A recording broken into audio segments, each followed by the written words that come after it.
एक बेटा अपनी माँ से कहता है कि माँ तुम कितनी बुरी हो, तुमने मेरे साथ कितना बुरा किया। आपने मुझे बेइंतहा गालियाँ दी और उन गालियों की ही बदौलत है जो मुझे मेरा जीवन त्यागना पड़ा, मुझे इस दुनिया को छोड़ना पड़ा। माँ की आंखों में बहुत सारे आंसू होते हैं और माँ सोचती है कि तू तो मेरे सामने जीवित है, मैंने तुम्हें कब गालियाँ दी, कब मैंने तुम्हारे साथ ये व्यवहार किया।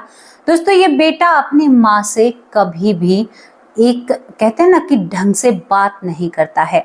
अब मुझे एक चीज बहुत याद आती है, एक फिल्म का गाना है ना, जहां पर ये गाना होता है कि खुशियों का दिन आया है, आज मेरी माँ ने मुझे बेटा कहकर बुलाया है। नवरात्रों के दिन है, कौन कौन नवरात्रों में माँ दुर्गा के लिए व्रत रखा हुआ है, सभी कमेंट बॉक्स में अपनी राय रखना।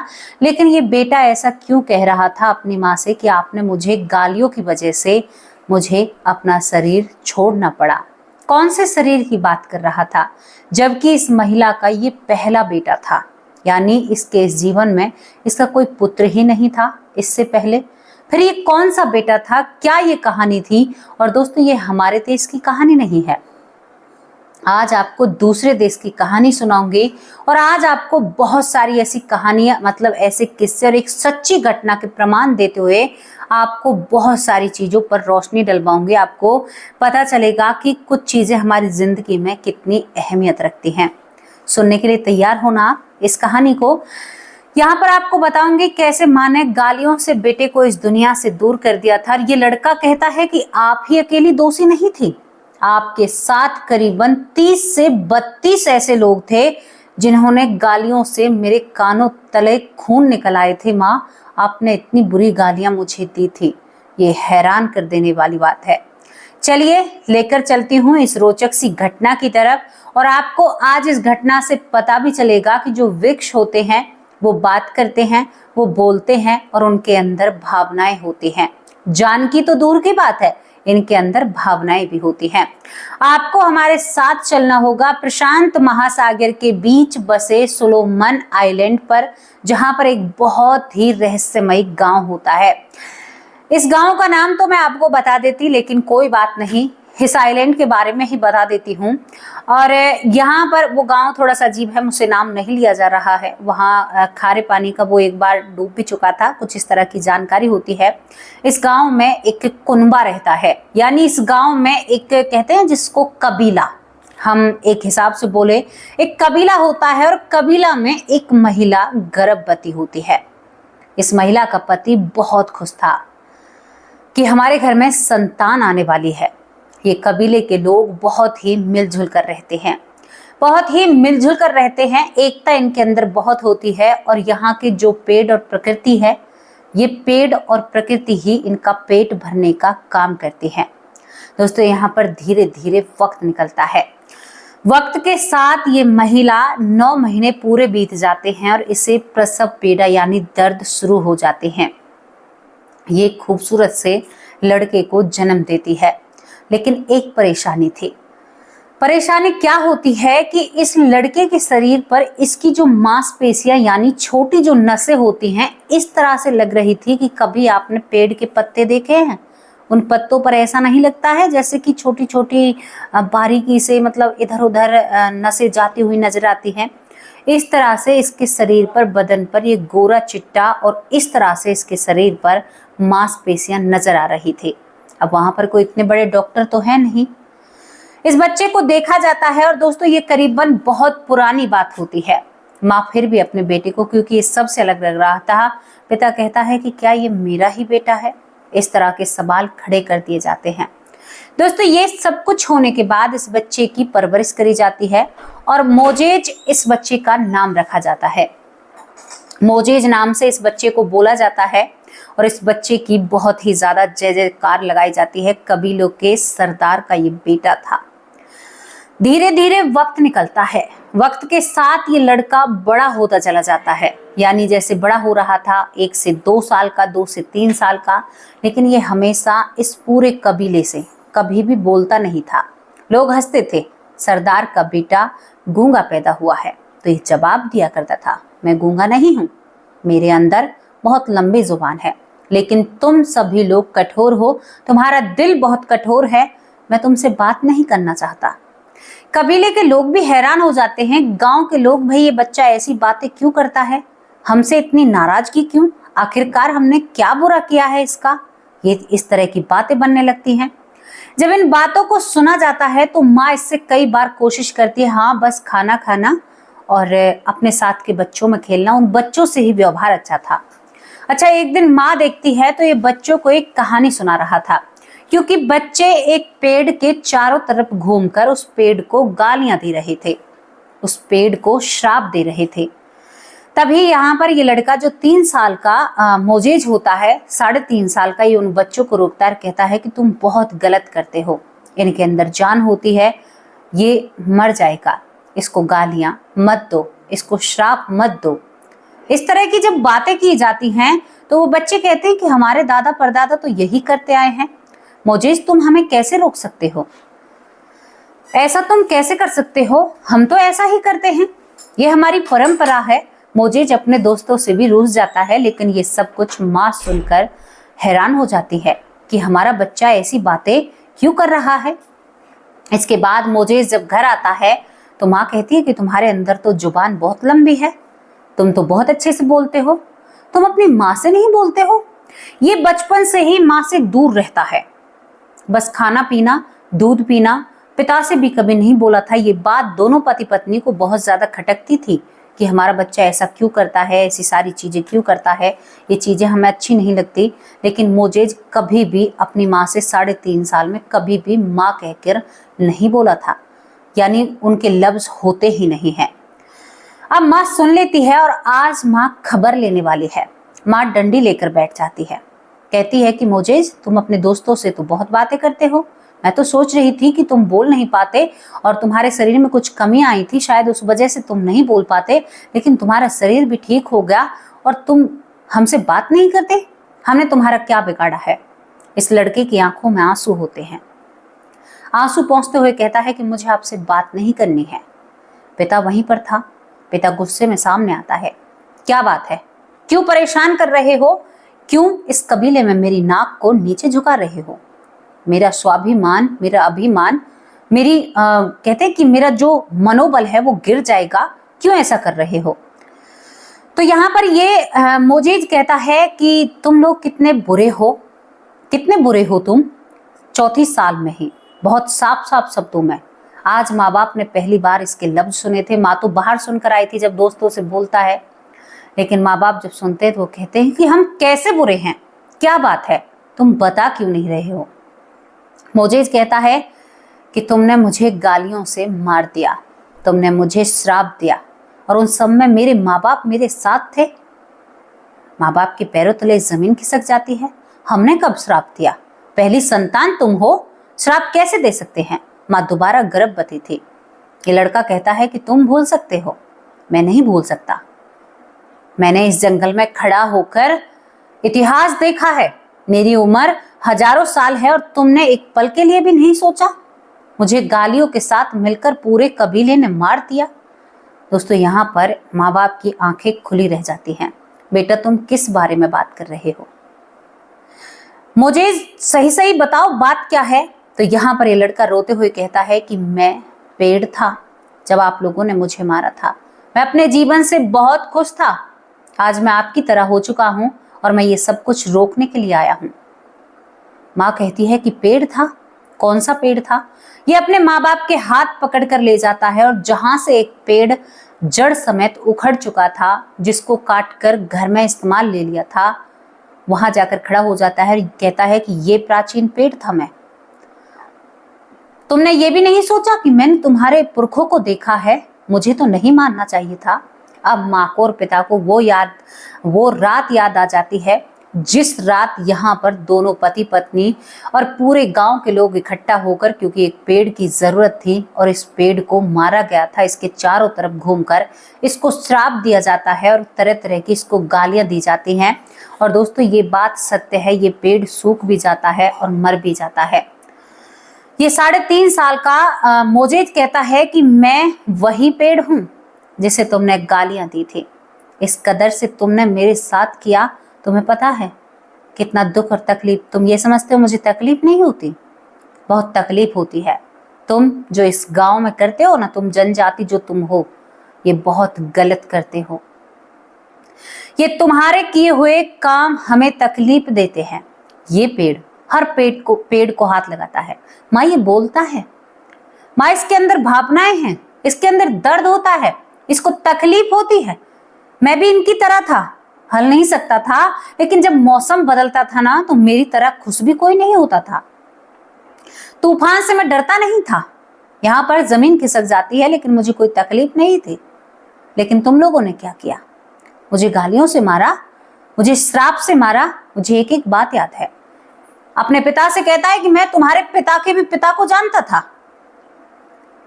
मैंने तुम्हारे परिवार को फलते फूलते देखा है, मैंने तुम्हारे परिवार को यहाँ पर रहते हुए देखा है। तुमने मेरे साथ क्या किया? मेरे इतने अच्छे करने का तुम अपनी सुविधाओं में मुझे लेते हो, लेकिन मैं इस प्रकृति को नियंत्रण रखता हूं, पता है? ठीक है, अरे तुम सीधा ही मेरे ऊपर छुरा चला देते, उससे इतनी तकलीफ नहीं होती। मैं धीरे धीरे मरता हूं, धीरे धीरे मेरे प्राण निकलते हैं। मतलब ये लड़का साफ साफ कह रहा था कि मैं पिछले जन्म में पेड़ का रूप था और मेरा पेड़ के रूप में होने के कारण मृत्यु हुई थी, और उसके ही माँ बाप ने साथ मिलकर, क्योंकि इस पेड़ से मुखिया का ही घर बनना था। यानी मेरे शरीर के जो अवशेष है ना, मेरे उसी घर में लगे हुए हैं। मुझे सुगंध आती है अपने अवशेषों की। सोच कर देखिए, सोचिए। और आज आप जब भी अब इस घटना को सुनने के बाद किसी पेड़ के पास से गुजरोगे ना, तो मेरे लफ्ज जरूर याद आएंगे और आप सोचने पर मजबूर हो जाओगे कि इस पेड़ के अंदर जान है, होती है। हमारे सत्य सनातन धर्म में तो कहा गया है साक्षात भगवान विराजमान है कण कण में, हर जगह यही है। दोस्तों यहाँ पर एक बच्चा रोता है और उसी पेड़ की जगह पर उन अवशेषों को देखकर रोने लगता है। तभी पिता अपने बेटे को गोद में उठाता है और कहता है कि बेटा माफ कर दो, ये गलती हो गई, हमें नहीं पता था कि तू हमारी कोख में आएगा। हम मानते हैं, इस नियति को मानते हैं, हम इस जन्म को भी मानते हैं, हमें पता है तू यही होगा। लेकिन बेटा जरूरत के लिए ये सब कुछ किया जाता है। तुमने हमारे दादा परदादाओं को देखा तो तुम परंपराओं को भी जानते होंगे। ये कहता है कि बाबा परंपराओं को तो मैं जानता हूँ, लेकिन मेरी इच्छा जाने की नहीं है। मैं प्रकृति को संतुलित करने के लिए आया हूँ, फिर मेरी बिना इच्छा के मुझे कैसे ले सकता है ये इंसान? इसका भी भुगतान बाबा करना होगा। प्रकृति तो प्रकृति है, जितना देती है उतना लेने का भी अधिकारी रखती है। पंच तत्वों से विलीन शरीर आपको देती है बाबा, लेकिन जब वो लेती है तो आपको इसी मिट्टी में मिलना है। ये बात तो सत्य है। प्रकृति ने आपको शरीर दिया इस्तेमाल करने के लिए, और जब वक्त आया तो उस शरीर को छीन भी लिया। पेड़ों का हम बिल्कुल अंधे होकर पेड़ों की कटाई, बड़ी बड़ी कंपनियां, मैं बोलती हूं तो लोगों को बातें चुभती हैं, बहुत ज्यादा चुभती हैं। कमेंट बॉक्स में कमेंट भी करते हैं। आप सोच कर देखिए, मेरा ससुराल जहां पर है ना, मैं जिस ससुराल में रहती हूँ, जो मेरा मायका अलग है, ससुराल अलग है, सरकार ने इस एरिया को कंपनियों के लिए घोषित कर दिया है, क्योंकि मेरे ससुराल के पास कर यमुना मैया जाती हैं। मेरे ससुराल में इतना अच्छा पानी है, कृषि बहुत अच्छी होती है, जमीन बहुत अच्छी है, बहुत ही प्यारी जमीन है। आप अगर मुट्ठी भरकर अनाज भी फेंकोगे तो वो भी पैदा हो जाएगा, इतनी सुंदर जमीन है। लेकिन अब इस जमीन का क्या इतिहास होगा पता है आपको? बड़ी बड़ी धुआंधार फैक्ट्रियां हमारे यहाँ पर खुलेंगी, उन फैक्ट्रियों से धुआं निकलेगा, गंदगी निकलकर यमुना मैया में डाली जाएगी, जिस तरह से दिल्ली का हाल है। और मेरे ससुराल में भी इतनी सारी जमीन है जो 3 बार फसल देती है, जो लोगों का पेट भरने का काम करती है। लोग किसानी जिस पर करते हैं, उस जमीन को बेचकर किसान गाड़ी लेगा, उस जमीन को बेचकर किसान शहर में आएगा। जो किसान आजाद परिंदा था, वो एक घोंसले में पैक होकर रह जाएगा। मैं सत्य कह रही हूं इन बातों को। इन बातों पर विचार कीजिए, विमर्श कीजिए, और हमारी वो खूबसूरत जमीन, धरती से चांदी जैसा पानी निकलता है जमीन से। हमारे जो यहाँ की जमीन है ना, मेरे ससुराल की, चांदी जैसा पानी निकलता है। एक बटन दबाओ तो आपकी पूरी खेती एक बार में हो जाती है। सामान्य समतल जमीन है। सरकार किस पर्पस से यहाँ पर कंपनियों को ला रही है। और एक और बात आपको बताऊं, हमें झांसा दिया जाता है कि भाई हम आपके एरिया में कंपनी खोलेंगे जिनसे आपके बच्चों की यहाँ पर वैल्यू बढ़ेगी, आपके बच्चों को नौकरी दिया जाएगी, नौकरी दी जाएंगी। जब वो कंपनी बनकर तैयार होती है और हम उसमें अपने बच्चों को भेजते हैं तो क्या कहकर भेज दिया जाता है, लोकल बंदे को यहाँ पर नहीं लिया जाएगा, जाओ अब जाओ कहीं भी, हमारा बंदा बड़े शहर में नौकरी करेगा और वहां का बंदा यहाँ पर नौकरी करेगा।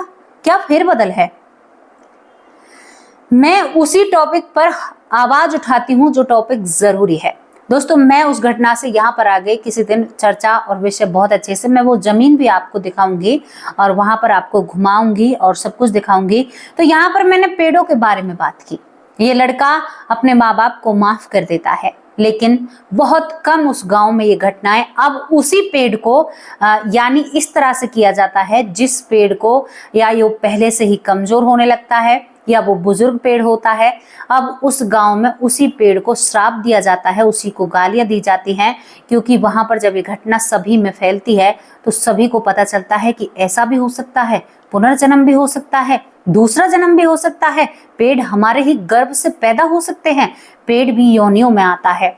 तो भैया अब भारत की बात नहीं है, अब तो दूसरे देश की है, एक टापू की बात है, एक महासागर के बीचों बीच सोलोमन आइलैंड है, आप सर्च कर सकते हैं, वहां पर यही सब कुछ होता है। हालांकि ये घटना किताबों में रजिस्टर नहीं है।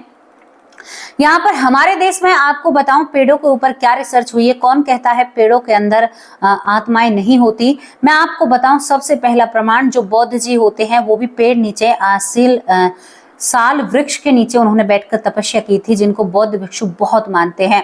दूसरा हमारे श्री कृष्ण भगवान जो कदम के नीचे कदम से बहुत लगाव था, कदम के पेड़ को बहुत मानते थे क्योंकि उनका पेड़ कदम बहुत प्रिय था, वो उनसे बातें भी किया करते थे। कहते हैं जब श्री कृष्ण भगवान अपनी मुरली बजाया करते थे तो पेड़ों की भावनाएं ही अलग बदल जाया करती थी, सारी पत्तियां श्री कृष्ण भगवान की तरफ रुख कर लिया करती थी। अब आपको इस बात से भी यकीन नहीं होगा, मुझे पता है, हमारा देश का युवा बहुत समझदार है। आपको बताती हूँ 1962 में प्रोफेसर टीसी सिंह ने एक शोध किया था, यानी एक कहते हैं ना कि एक चीज पर हम कुछ रिसर्च किया था। रिसर्च क्या होता है कि एक बड़े से हॉल में बीच में स्थान छोड़ा जाता है और हॉल में चारों तरफ पेड़ों के गमले रखे जाते हैं, कुछ गमले बाहर रखे जाते हैं। यहाँ पर जो 1962 में ये रिसर्च की गई थी तो प्रोफेसर टीसी ने एक बहुत बढ़िया संगीतकार को उस बीच में गोल चक्कर बनाकर उस बीच में बैठाया गया और रोज उनसे करीबन 2 घंटे के लिए संगीत वहां पर गाने के लिए कहा गया। वो संगीतकार अपनी जो वो बजती है वीणा बजाया करते थे। वीणा जब वो बजाते हैं और करीबन 1 हफ्ता बीतने के बाद देखते हैं कि जितने भी हॉल के पेड़ थे सभी की टहनियां जो यहाँ पर बीच में वीणा बजाने वाले बहुत बड़े संगीतकार होते हैं उनकी तरफ झुकी हुई होती हैं और हॉल से बाहर जो पेड़ थे वो सभी सीधे खड़े थे। अब आप कहोगे कि इसमें क्या नई बात है। आपको बताना चाहती हूँ कि पेड़ संगीत में झूम रहे थे, वो आकर्षित हो रहे थे उस संगीत की आवाज की तरफ और वो उस आवाज से प्रभावित हो रहे थे, यानी पेड़ों के अंदर इतनी जान होती है। यहाँ पर आप प्रोफेसर टीसी सिंह के बारे में इस बात को भी सर्च कर सकते हैं, बिल्कुल भी झूठ बात नहीं है और ये घटना 100% सत्य है। जिस घटना को मैं सोलोमन आइलैंड की बता रही हूँ, लेकिन लिखित रूप पर नहीं है, लोगों के बीच में ये चर्चा का विषय बनी रहती है। यहाँ पर दोस्तों एक और जनजाति होती है यहाँ पर जो पेड़ों को संगीत सुनाती है, इस जनजाति का यानी अमेजन की सिपी जनजाति जो पेड़ों से कहती है, मतलब पेड़ों के बारे में बताती है। अमेजन की यहाँ पर सिपी जनजाति जो कहती है कि पेड़ों से एक संगीत निकलता है। इस संगीत को इकारोश नाम दिया गया है और ये लोग अपने मन को संतुलित करने के लिए यानी डिप्रेशन जो होता है उसे कम करने के लिए पेड़ों के पास बैठकर उस संगीत को सुना करते थे। कितने प्रमाण दूं मैं आपको। फिर मैं एक और बात आपको बताती हूँ कि हमारे जो ऋषि मुनि थे उन्हें कैसे पता चला कि इस औषधि को यहाँ से प्राप्त किया जा सकता है या इस पेड़ से ये औषधि बनती है। उस जमाने में हमारे जो ऋषि मुनि हुआ करते थे वो पेड़ों से बात किया करते थे और पेड़ खुद अपनी आवाज में बताया करते थे कि ये बीमारी के लिए ये औषधि सही है यही प्रयोग यहाँ पर सोलोमन आइलैंड पे हुआ था, वहां पर भी यही चीज थी कि पेड़ बात करते हैं। अमेज़न की सिपी जनजाति भी यही मानती है कि पेड़ों ने ही बताया था कि कौन सी बीमारी के लिए कौन सी जड़ी बूटी अच्छी है। यहाँ पर जब हनुमान जी यहाँ पर लक्ष्मण भगवान के लिए जब जीवन बूटी लेने के लिए जाते हैं तो वहां पर सबरी बूटियां कहती हैं कि हनुमत मुझे लेकर चलो, मैं बहुत काम आऊंगी। मतलब जड़ी बूटियां बोला करती थी, इस पर कोई संशय नहीं है और कोई भी इस पर सवाल खड़े नहीं कर सकता। ये सत्य है और इस सत्य को कोई भी यानी अस्वीकार नहीं कर सकता। कैसे कह सकते हो पेड़ों के अंदर जान होती है? मैं कहती हूँ जितने भी बड़े बड़े संत हैं सभी का कोई ना कोई साथी पेड़ रहा है। जैसे श्री कृष्ण भगवान का कदम का पेड़ साथी रहता है, यहाँ पर बुद्ध का भी भगवान पेड़ से ही नाता होता है। तो पेड़ों में जान होती है, ये मैं दावे के साथ कहती हूँ, इसे साइंस भी मानती है। एक और आपको बात बताऊं, अगर आपको कोई चिंता है, आप डिप्रेशन का शिकार हो रहे हैं, आपको कोई परेशानी है, तो मैं आपको एक बहुत अच्छी बात बताना चाहती हूँ। आप अकेले हैं, अकेलेपन का शिकार हैं, आप डिप्रेशन के शिकार हैं, तो आपके घर में तुलसी माँ तो जरूर होगी। कहते हैं कि कोई डिप्रेस इंसान अगर तुलसी माँ के पास बैठता है करीबन 15 से 20 मिनट और उसे क्षण भर के लिए देखता है, तो कहते हैं तुलसी माँ उसके माइंड से उस डिप्रेशन को अपनी तरफ आकर्षित करती है, यानी अपने ऊपर उस चीज को ले लेती है तुलसी माँ और तुलसी माँ मुरझाने लगती है। यही पेड़ों से होता है। अगर आपको डिप्रेशन है, मानसिक रूप पर आप ठीक नहीं रह रहे हैं, आपको बहुत सारी परेशानियां हैं, तो मैं आपको सलाह दूंगी कि आप अपना एक दोस्त पेड़ बनाइए और उससे अपने दुख सुख को बांटिए। मैं आपको दावे के साथ कह सकती हूँ जिस दिन आप पेड़ से अपने दुख की बातें करेंगे उस दिन वो पेड़ मुरझा जाएगा। जिस दिन आप प्रसन्न रहोगे उस दिन आपका पेड़ बहुत ही प्रसन्न रहेगा। तुलसी 15 मीटर के दायरे में जो उसके दायरे में जो एरिया आता है ना, उसमें वो किसी भी बैक्टीरिया को प्रवेश नहीं करने देती है। तभी तो कहते हैं कि तुलसी को आंगन में लगाना चाहिए, तभी कहते हैं क्योंकि वो बहुत ही पूजनीय होती है। सत्य सनातन धर्म ने हर उस पेड़ को सही तरीके से परखा। हमारे ऋषि मुनियों ने आपके लिए कितना कुछ किया। पीपल का पेड़ औषधि ऑक्सीजन के लेपन पर, बर का पेड़, बरगद का पेड़, यहाँ पर कदम का पेड़, कितने बड़े बड़े पेड़, ये पता है इन पेड़ों के लिए विदेशों में लोग तरसते हैं। नीम का पेड़, ये भारत, ये सत्य सनातन ऐसे ही नहीं है, इसकी जड़ों को कोई नहीं ला सकता। इनके पास सब कुछ है। सूर्य से लेकर चंद्रमा तक को ये पूजते हैं। पानी से लेकर वायु को लेकर जल को लेकर हर चीज को पूजनीय माना जाता है। पशु से लेकर पंछी तक को पूजा जाता है। कितना आदर और भाव है इस धर्म में, सोचिए आप। सोचने पर मजबूर करती हैं ये बातें, करती है ना। ये पुनर्जन्म आप लोगों के सामने इसलिए रखा है कि आज ही अपना कोई दोस्त बनाइए, घर में अपने गमले में लगे हुए पौधे से बात कीजिए। आपके मानसिक रोग को ठीक ना कर दे तो मेरा नाम बदल देना। आप अपनी तुलसी माँ से बात कीजिए, माँ आप कैसी हो? मैं बातें करती हूँ, मैं क्यों करती हूँ? मुझे आदत है। मुझे हमेशा जो मेरा फ्री का टाइम होता है तो मैं मेरे आंगन में कई पेड़ बहुत बड़े बड़े हैं, बहुत ही बड़े बड़े 2 अमरूद के पेड़ हैं। मैं शहर में रहती हूँ लेकिन मैं अपने घर की चिंता नहीं करती हूँ। मैंने पेड़ लगा रखे हैं, गमलों में भी गुड़हल के बहुत बड़े बड़े पेड़ लगा रखे हैं। तुलसी माँ बहुत बड़ी हैं और मैं सभी से बात करती हूँ। मेरी ऐसी आदत है, चलते चलते भी मैं कहती हूँ कि ठीक तो हो ना तुम, मेरी ये आदत है। आप कर देखिए, आपका मन शांत ना हो जाए। आपको एक और बात बताऊं, जापान में स्पेशल लोगों को एक थेरेपी दी जाती है जंगल में घूमने के लिए, उनकी मानसिक हालत को ठीक करने के लिए। तनाव जो होता है, घर से उन्हें राय दी जाती है कि आप 15 दिन करीबन जंगल में करीब रहिए, पेड़ों के करीब रहिए। वो प्रकृति का कितना बड़ा योगदान है आप नहीं समझते हैं। समझे आप इस कहानी को, इस घटना को। तो कैसी लगी आपको अपनी राय कमेंट बॉक्स में जरूर रखना। दोस्तों ये सच्ची घटना है। अब उन लोगों के नाम लेती हूँ जो लोग हमारे परिवार का हिस्सा हैं और हमारे ऋषि मुनियों ने पेड़ों से बात की थी। पेड़ बात करते हैं, पेड़ों के अंदर जान होती है। के भी ज्यादा राजकोट मेरे भाई बहुत बहुत धन्यवाद। शैलेश यप्पा बहुत बहुत धन्यवाद। जयश्री बहुत अच्छी बहन है, बहुत अच्छी कमेंट करती हैं। विषम सक्सेना सक रोना सक्सेना लिखी है शायद इसने, सक्सेना बहुत बहुत धन्यवाद। हमारे टीम के मेंबर कुछ गड़बड़ कर देते हैं। महेंद्र कुमार बहुत बहुत धन्यवाद। राधा मिश्रा बहुत अच्छी प्यारी बहन, आज तो कई दिन में आपका नाम लिया है। यश कुमार बहुत बहुत धन्यवाद। श्रद्धा शर्मा कैसी हो प्यारी बहन, ठीक तो हो ना आप। तुलसी शर्मा बहुत बहुत धन्यवाद।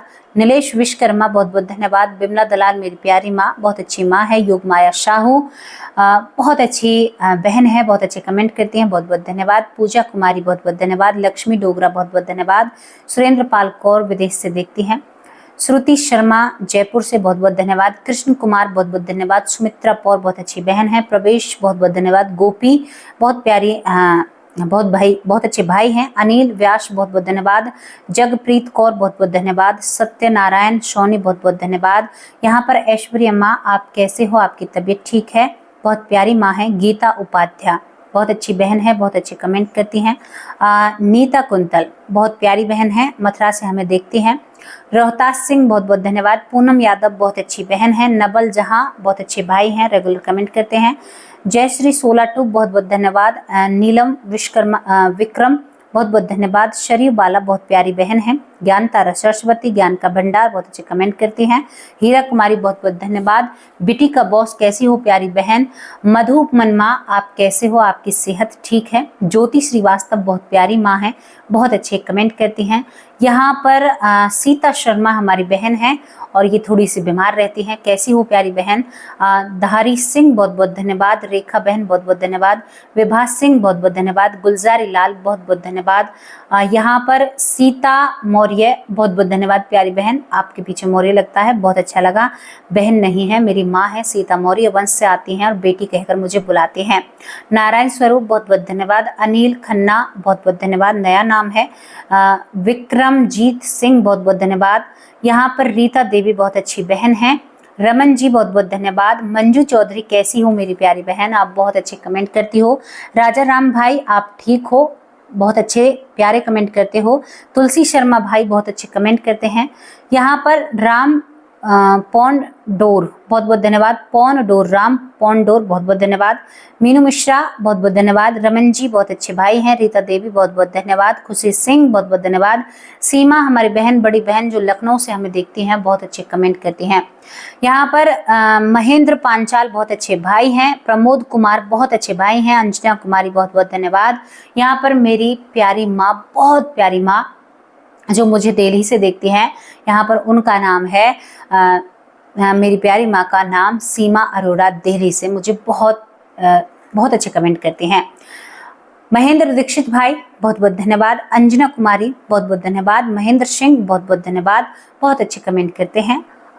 जीतू भाई बहुत बहुत धन्यवाद। जीतू बेटा लगते हैं हमारे, उनकी माँ हमें बहुत सपोर्ट करती हैं।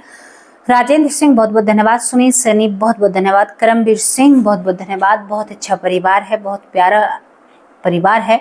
निर्मल कर भाई बहुत बहुत धन्यवाद आपका, दिल्ली से मुझे देखते हैं, आप बहुत प्यारे भाई हैं, बहुत ही अच्छे कमेंट करते हैं, बहुत बहुत धन्यवाद प्यारे भाई। राजकुमार निर्मल कर भाई बहुत प्यारे कमेंट करते हैं, पूरा परिवार सपोर्ट करता है। और बबीता सिंह दिल्ली से बहुत प्यारी बहन हैं। और यहाँ पर मेरी ललिता माँ हरियाणा से मुझे देखती हैं, बहुत बहुत धन्यवाद प्यारी माँ। यशवंती माँ बहुत प्यारे कमेंट करती हैं, बहुत उम्दा कमेंट होते हैं। बिमला दलाल माँ आपके भी बहुत प्यारे कमेंट होते हैं। ज्योति श्रीवास्तव, पूरा परिवार बहुत अच्छे कमेंट करता है। कैसी लगी आपको ये विदेश की घटना जो बहुत ही रोचक है, बहुत अच्छी है? क्या आप इस पर यकीन करते हो? अपनी राय मुझे ज़रूर लिखकर भेजना। अब आप लोगों से विदा लेती हूँ, कल हाजिर होंगे एक सच्ची अच्छी स्टोरी के साथ। आज मैं दिन के वक्त वीडियो नहीं डाल पाई, उसके लिए सॉरी मांगती हूँ। नमस्कार, जय हिंद।